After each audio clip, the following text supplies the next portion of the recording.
Hello, good afternoon. કેમ છો આપ સૌ? આઈ હોપ કે તમે બધા મજામાં છો. વાગ્યા છે 2:15. અહીંયા ફ્લાવરનું શાક છે, હાથે વઘારેલું. અહીંયા છે ચોરાનું શાક, ગ્રીન સલાડ.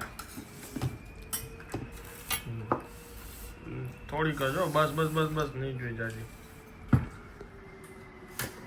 લીંબુ નાખ્યું છે આમાં? હા, ઓછું લાગે તો નહીં. ઓકે.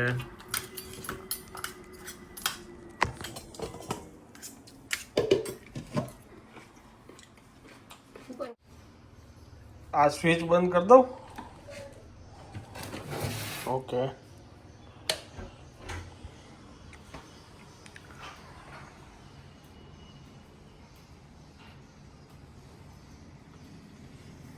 શું છે અત્યારે? 5:30 વાગ્યા. ભૂખ તો ઉઠી ત્યાંની લાગી હતી પણ નહીં હવે સાંજે જમવું એટલે રાતે જમવું નહીં. તો 5:30 જમશો તો રાતે ભૂખ ન લાગે? અત્યારે જમે તો રાતે ક્યાંથી લાગે?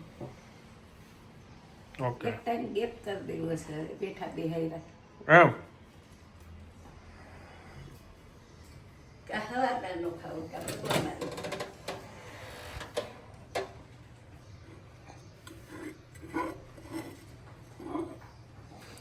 મેં કીધું આ ઓવનનો અવાજ આવે છે, બહાર નીકળીને જોયું. બટેટા નો નાખતો, એમ? નાખતે આટલા બધા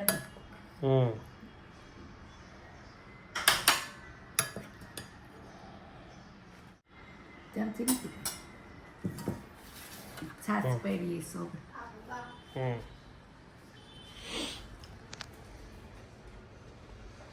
ટાઈકું નહોતું? પાછળથી તકો નાખી.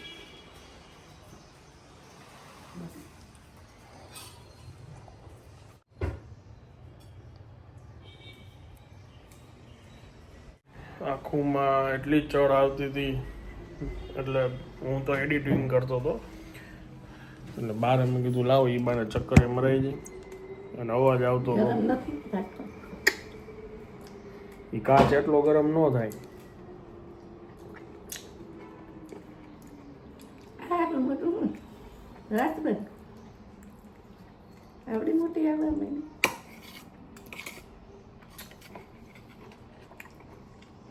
થોડીક ખાટી છે. ખાતી તો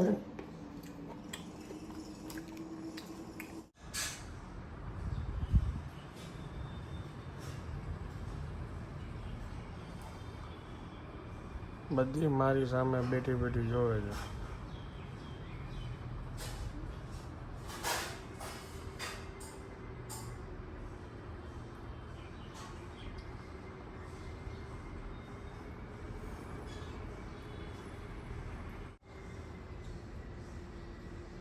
સ્ક્રિપ્ટ લખીને આજે વોઇસ ઓવર કરવાના હતા 2 એ કમ્પ્લીટ પૈતું હજી. અને આજે આને સાંજ પડી એટલે ટેન્શન ચાલુ થયું એનું. કેટલા વાગ્યા? 7 વાગ્યા ને. શું ટેન્શન હોય? અમારે રોજ ટેન્શન હોય. આજ બા કે હવે મારે રાત્રે નથી જમવું. મેં સાંજે એ તો અત્યારે હમણાં જઈમાં ને, એની હેલ્થ સારી નથી એટલે પેટમાં દુખવું છે એમને. એટલે બાપુજી એક છે જમવા, એને ચિંતા હોય મારે શું જમવું, એકને શું જમવું. એમને સાદું તો લિસ્ટમાં જ ન આવે, એને ફૂલ તેલવાળું તળેલું. અને તારે? હું દહીં ભાત ખાવાની છું. બપોરના ભાત પડ્યા છે, મને દહીં ભાત ને મીઠું ભાવે. બેન તો જમતા નથી રાત્રે. મારે એ નથી જમવાનું. તમારે નથી જમવાનું. તો પછી હવે રિયા બાપુજી એક એ તો એક માટે શું કરવાનું? ભાઈને પૂછ લઉં ત્યાં શું બને એવું તો ત્યાં મૂકી આવું. બાપુજી મોજ આવી જાય. કરો જે કરવું હોય પ્લાન કરો.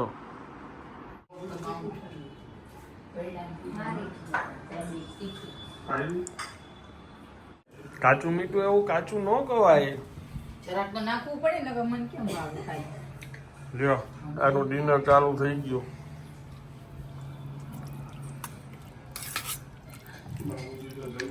દહીં ના ભાત. મારું પોડકાસ્ટનું જે શૂટ કર્યું હતું ને અમદાવાદમાં 1.5-2 મહિના પહેલાં એ આવી ગયું છે. કોલોબ્રેશનમાં યુટ્યુબમાં નાખ્યું છે પણ ખબર નહીં એક્સેપ્ટ થતું જ નથી કે બંને સાથે કોલોબ્રેશનમાં ચેનલ બતાવે એટલે એ કયું ન મથું છું. તો એમાં ને એમાં એક જરાક કોમેડી થઈ ગઈ. અહીંયા જો તમે મારું કામ ચાલુ છે, અહીંયા એક પોડકાસ્ટ ચાલુ છે. બાએ બોમ્બ પડ્યો કે ઈ સાંભળવું એના કરતાં ઈ કે એને બંધ કરી દે, હું રામાયણ ઈ કે જોરથી બોલીને સંભળાવું તને, ઈ કે ઈ સાંભળ.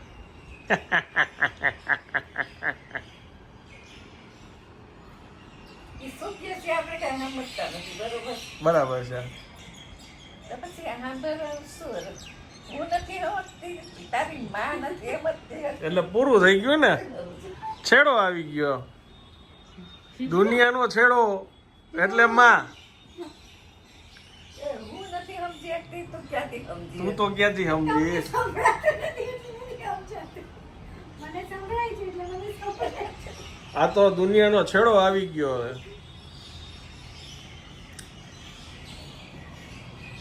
80 વર્ષ ત્યાં બધાને સાંભળતી રહેશે. એમાં કઈ જ્ઞાન જેવું હોય નહીં. વાહ બા વાહ, બહુ અઘરી વાત કરી દીધી તમે આજે. વાહ, ખૂબ સરસ. બે શીખી આવી છે પણ કોઈ દી એની આપણે ગાયા નથી. નહીં તો આજે ગવડાવી. હાલો ગાવ વેદ ગાવ એમ. વેદ શીખીને તો આવી છો પણ કોઈ દી અમને ગાયને તે દિવસે તો ગાયને અમારી સમજ કે ગાયા નથી. અમારી સામે નથી ગયા, એ વાત રહેવા દેજો. સામે એમ કોઈને બતાવવાનું ન હોય. અમને ખબર તો પડે કે વેદ કોને કહેવાય? કેને કહેવાય. શું અરે આમ કરો એમ થઈ જાય. Studio setting permission. સાચી વાત છે. એને કોઈ દિવસ આપણને સંભળાવ્યા નથી સંભળાવ્યા. આપણને સંભળાવે તો આપણને ખબર પડે કે વેદ કોને કહેવાય બરાબર છે. અને કેમ ગવાય. હાલો કરો ચાલુ કરો. વેદ અત્યારે ન ગવાય, કેમ સંધ્યા પછી ન હોય. અત્યારે ઈ કે નો ગવાય બા? અત્યારે ગવાય. બોલો. સવારે સવાર કેટલા વાગે બેસવાનું છે? સવારે 5 વાગે. સવારે 5 વાગે. ઓકે બા, 5 વાગે સવારે ઈ કે તમારે સાંભળવા મળે. 5 વાગ્યામાં કાંઈ ન હોય. બેટા તે દી રહી ગયો તો નહીં કાઢવા બધો. જૂના ઘરે આપેલા. એટલે કે રાતે બપોરે હું પાર્લરે ગઈ હતી ને, બાપુજીએ જમી લીધું, કામ પૂરું. પણ તો કઈ બહુ મોડું નથી હજી 8 જ વાગ્યા. ત્યાં તો 5 જ મિનિટનું કામ છે, પછી કાલુન ઘરે જાશું. આજ શનિવાર છે ને. કાંઈ વાંધો નહીં. ઓલું પાંજરું લેતા હતા. ત્યાં શું કરશું પાંજરાનું? પાંજરું પણ આપણા ઘરેથી જાવ એટલે દેતું જ હવે. અરે ઈ દુકાન આવી ઉપલા કાંઠે, ઈ દુકાન વાળાને દેવાનું જ પાછું. આ તો કે કેનાલ રોડ ઉપર છે. હા, એટલે કેનાલ રોડે હું જાઉં છું અત્યારે. કાલુના ઘરે જાઉં છું. કાલુન પર કેનાલ રોડ ક્યાં આવ્યો? ત્યાં ક્યાં જાવું છે? અમે જૂના ઘર લગી જ જાય છીએ.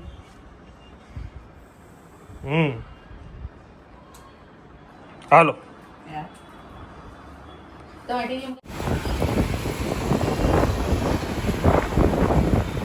કેટરિંગના ઘણા બધા વિડીયોઝ બનાવ્યા છે, પણ એમાંની આજે જે જગ્યા ઉપર આવ્યો છું ને એનું નામ. ચાલો હવે હું આ બ્લોગને વિરામ આપું છું. વિડીયો જો પસંદ આવ્યો તો વિડીયોને એક લાઈક આપી દેજો.